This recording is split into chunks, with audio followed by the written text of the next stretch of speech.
So, you're thinking about buying the James Clavell version of The Art of War, and you want to know if it's right for you. The Clavell Edition is perfect for the general public and people new to The Art of War. It's great for smart kids and curious adults that don't have a lot of spare time. But for scholars and academics looking to dive deep, there are better choices. If you don't know who James Clavell is, he's not a translator. He's actually a best-selling author who wrote incredible books like Noble House, Tai Pan, and Shogun. He basically took the Giles translation and made it easier to read. He also added in stories at key points to illustrate the concepts. The result is a very lean book that reads like a novel. Like you can see, it's super thin.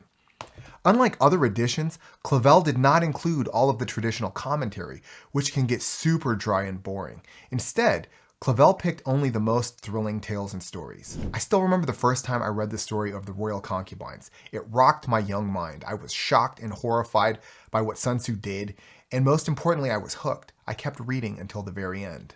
That's what I love about this version. You can't learn the art of war if you don't read the art of war. So step one of mastering the art of war is reading the book. But reading some of these translations is so damn hard. They're boring, they're opaque, they're hard to understand. Getting through them is a grind. If someone had never read The Art of War before and you gave them this version of it, they would never finish the book because it's too boring. But the Clavell edition was so exciting, it kept a 9-year-old me locked in from start to finish. That's the strength of the Clavell edition. It's fun, it's exciting, it's eminently readable. But it comes at a price. What Clavell gains in readability, he loses a bit in accuracy. What you end up with is a book that is more entertaining, but less faithful to the original.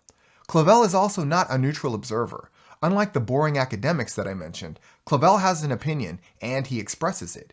Is this what Sun Tzu thinks, or what Clavell thinks? Who knows? But whoever it is, it works. So, who is this book for?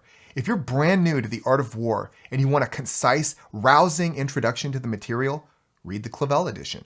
If you want to introduce your friends or your kids to The Art of War, and you don't want to make it feel like you're giving them homework, give them the Clavell edition. It'll get them excited and keep them reading.